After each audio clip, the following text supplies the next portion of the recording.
बेटी जिसने आर्मी परिवार से निकलकर बॉलीवुड में कदम रखा, जिसने स्टार बनने का सपना देखा, लेकिन एक दिन ऐसा आया कि पूरा देश उसे टीवी पर देख रहा था।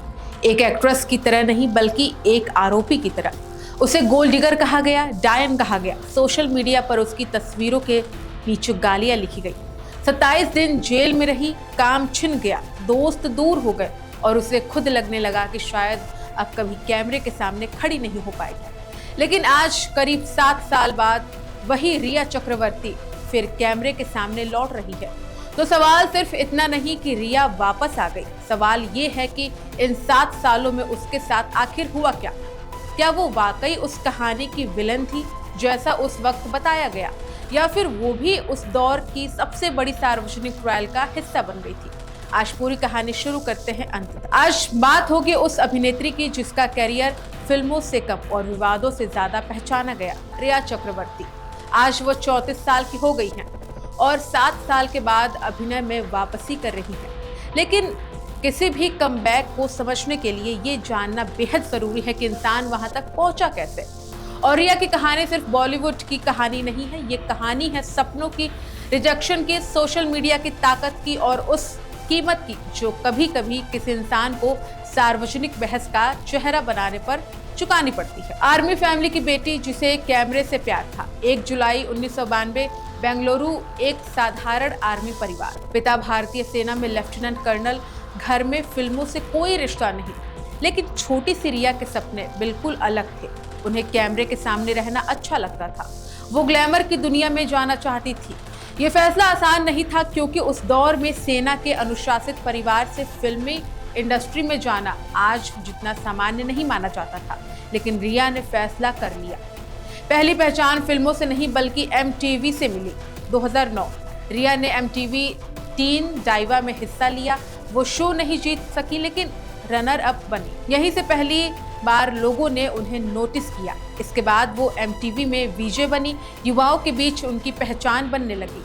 कैमरे के सामने उनका आत्मविश्वास बढ़ रहा था, लेकिन असली सपना अभी बाकी था, फिल्में। पहला बड़ा झटका, रिया ने कई ऑडिशन दिए, उनमें से एक था यशराज फिल्म की बैंड बाजा बारात। उन्होंने ऑडिशन दिया लेकिन रोल नहीं मिला। बाद में बड़ी फिल्म सुपरहिट हुई और उससे एक नए का जन्म हुआ। फिल्म नहीं मिली लेकिन रिया रुकी नहीं, उन्होंने रास्ता बदला। साउथ सिनेमा का दरवाजा खटखटाया और तेलुगु फिल्म तुनिगा तुनिगा से अभिनय की शुरुआत की। बॉलीवुड आया लेकिन सफलता नहीं। 2003 में मेरे डैड की मारुति से बॉलीवुड डेब्यू हुआ।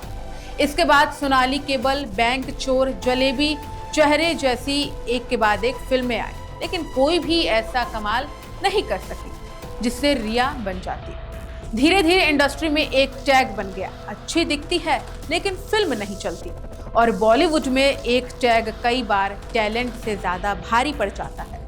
महेश भट्ट के साथ तस्वीरें और विवाद। अब बात करते हैं 2018 के आसपास फिल्म जलेबी रिलीज हुई। भट्ट कैंप की फिल्म।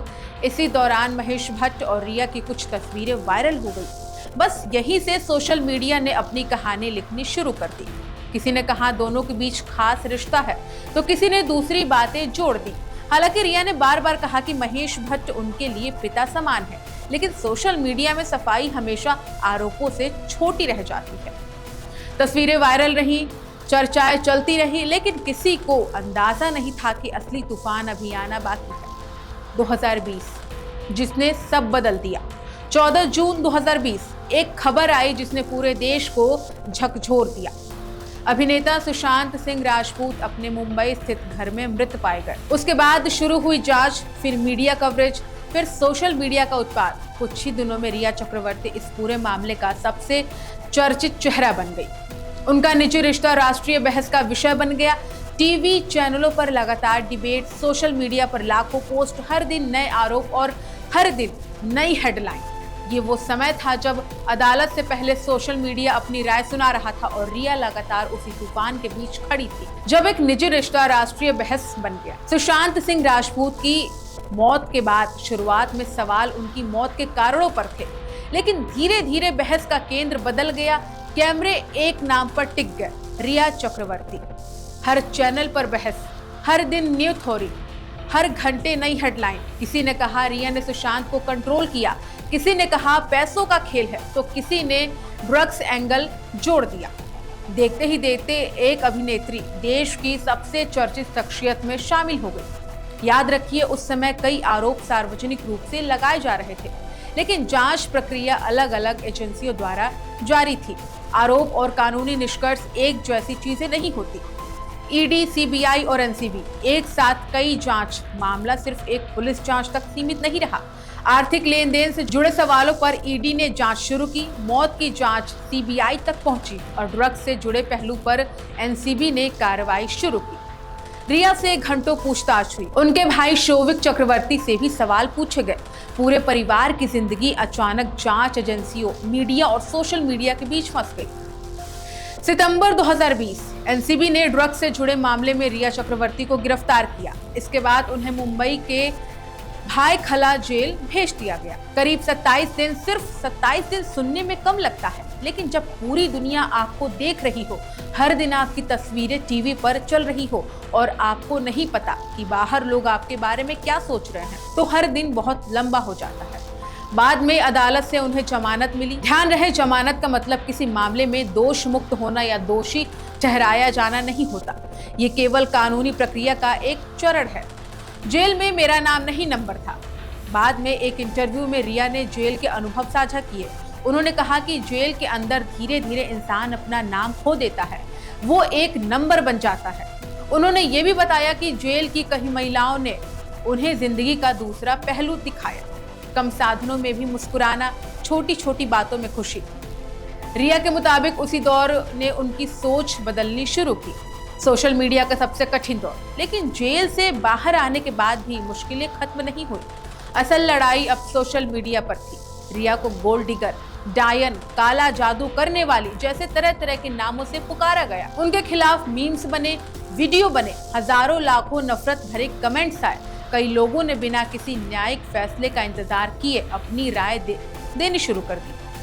रिया ने बाद में कहा था कि शुरुआत में ये बातें उन्हें अंदर तक तोड़ देती थी। फिर एक दिन उन्होंने तय किया कि अगर हर आवाज का जवाब देने निकलेंगी तो अपनी ही आवाज खो देंगी। एक इंटरव्यू में रिया ने बताया कि वो मानसिक रूप से बेहद कठिन दौर से गुजर रही थी।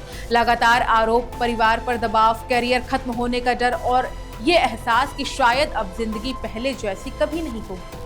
उन्होंने स्वीकार किया कि उस समय उनके मन में बेहद निराशाजनक विचार भी आए, लेकिन धीरे धीरे उन्होंने पेशेवर मदद, परिवार और कुछ करीबी दोस्तों के सहारे खुद को संभालना शुरू किया। और सबसे ज्यादा असर किस पर पड़ा? रिया ने कई बार कहा कि इस पूरे विवाद का असर सिर्फ उन पर नहीं पड़ा, उनके भाई शोविक के करियर पर असर पड़ा। उनके माता पिता सार्वजनिक नजरों में आ गए और पूरे परिवार को भारी सामाजिक और मानसिक दबाव झेलना पड़ा। उन्होंने ये भी बताया कि मुश्किल वक्त में कुछ दोस्त उनके पिता के साथ बैठते थे, सिर्फ इसलिए कि परिवार खुद को अकेला ना महसूस करे। कभी कभी संकट सिर्फ व्यक्ति का नहीं होता, पूरे परिवार को उसकी कीमत चुकानी पड़ती है। किसी भी अभिनेता के लिए सबसे बड़ा डर क्या होता है कि एक दिन फोन आना बंद हो जाएगा। रिया के साथ यही हुआ। फिल्मों के ऑफर लगभग रुक गए, ब्रांड्स ने दूरी बना ली, निर्माता, निर्देशक सोचने लगे कि कहीं विवाद उनकी फिल्म पर भारी ना पड़ जाए। रिया ने बाद में कहा कि उन्हें लगने लगा कि शायद अब वो कभी दोबारा अभिनय नहीं कर पाएंगी और यहीं से शुरू होने वाला था उनकी जिंदगी का चैप्टर 2, जब अदालत अपना काम कर रही थी और जिंदगी आगे बढ़ा रही थी। 2020 से शुरू हुआ विवाद कई सालों तक चलता रहा। एक तरफ जांच एजेंसी अपना काम कर रही थी, दूसरी तरफ सोशल मीडिया पर बहस जारी थी। लेकिन इस पूरे शोर के बीच एक सवाल सबसे बड़ा था, रिया अब करेंगे क्या? फिल्में लगभग बंद थी, इमेज बदल चुकी थी और जिस इंडस्ट्री में हर शुक्रवार किस्मत बदलती है, वहां 4-5 साल का गैप कई बार पूरा करियर खत्म कर देता है। 2025 जांच कहां तक पहुंची? करीब 5 साल बाद मार्च 2025 में एक बड़ा घटनाक्रम सामने आया। सीबीआई ने अपनी क्लोजर रिपोर्ट दाखिल की। रिपोर्ट के अनुसार जांच में रिया चक्रवर्ती के खिलाफ अभियोजन चलाने योग्य साक्ष्य नहीं थे। जांच में सुशांत सिंह राजपूत की मौत को आत्महत्या बताया गया। ये समझना जरूरी है कि यह घटनाक्रम लंबे समय से चल रही जांच का एक महत्वपूर्ण पड़ाव था। साथ ही अलग अलग एजेंसियों के अलग अलग मामलों की अपनी अपनी कानूनी प्रक्रियाएं होती हैं, लेकिन किसी कोर्ट ऑर्डर से एक दिन में नहीं बदलती। अगर फिल्में नहीं मिल रही तो नया रास्ता बनाते हैं। रिया ने इंतजार करने के बजाय नया रास्ता चुना। अपने भाई शोविक चक्रवर्ती के साथ उन्होंने एक स्ट्रीट वियर ब्रांड शुरू किया। चैप्टर 2 ड्रिप नाम ही अपने आप में एक संदेश देता था। ये सिर्फ कपड़ों का ब्रांड नहीं था, ये एक प्रतीक था कि जिंदगी किसी एक घटना पर नहीं रुकती है। फिर शुरू हुआ चैप्टर 2 पॉडकास्ट। इसके बाद रिया ने एक पॉडकास्ट शुरू किया। दिलचस्प बात यह थी कि इस बार वो फिल्मों की नहीं, जिंदगी की बातें कर रही थी। शो में अलग अलग क्षेत्रों के मेहमान आए, बातें हुई हार की, नई शुरुआत की, मानसिक स्वास्थ्य की, रिश्तों की और जीवन में दूसरा मौका मिलने की। कई दर्शकों ने महसूस किया कि लंबे समय बाद रिया किसी इंटरव्यू में अपनी सफाई नहीं दे रही थी, बल्कि वो सवाल पूछ रही थी, लोगों की कहानियां सुन रही थी और शायद अपनी कहानी भी धीरे धीरे नए तरीके से लिख रही थी। इसके बाद रिया MTV रोडीज में गैंग लीडर के रूप में नजर आई। ये सिर्फ टीवी शो में वापसी नहीं थी, ये कैमरे के सामने फिर से सीना तान कर खड़े होने का फैसला था।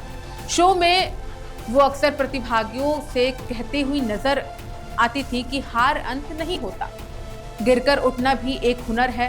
कई लोगों ने इसे उनकी इमेज सुधारने की कोशिश कहा तो कई लोगों ने कहा नहीं, ये सिर्फ एक इंसान की सामान्य जिंदगी में लौटने की कोशिश है। दोनों राय मौजूद है और शायद यही लोकतांत्रिक समाज की खूबसूरती भी। 7 साल बाद फिर वही कैमरा, फिर वही सपना। हाल ही में रिया ने सोशल मीडिया पर एक वीडियो साझा किया। वो मेकअप वैन में थी, शूट की तैयारी चल रही थी। उन्होंने भावुक होकर कहा, मुझे सेट पर आए 7 साल हो गए। उन्होंने ये भी कहा कि एक समय उन्हें लगा कि शायद वो दोबारा कभी अभिनय नहीं कर पाएंगे, लेकिन कुछ सपने चाहे जितनी देर से पूरे हो, मरते नहीं। रिया चक्रवर्ती अब जाने माने निदेशक हंसल मेहता की आगामी वेब सीरीज फैमिली बिजनेस से अभिनय में फुल फ्लैट्स वापसी कर रही है। इस सीरीज में उनके साथ कई चर्चित कलाकार भी नजर आएंगे, यानी करीब 7 साल बाद एक बार फिर कैमरा, लाइट और एक्शन। रिया चक्रवर्ती की कहानी को अलग अलग लोग अलग अलग नजरिए से देखते हैं। कुछ लोग मानते हैं कि उनके साथ सार्वजनिक स्तर पर बहुत कठोर व्यवहार हुआ।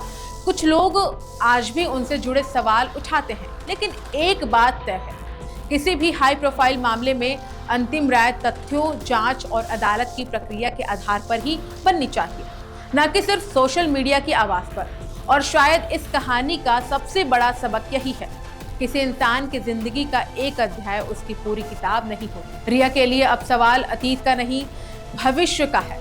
क्या दर्शक उन्हें एक बार फिर अभिनेत्री के रूप में स्वीकार करेंगे, या उनका अतीत हर नई शुरुआत के साथ साए की तरह चलेगा? इसका जवाब आने वाले वक्त ही बताएगा।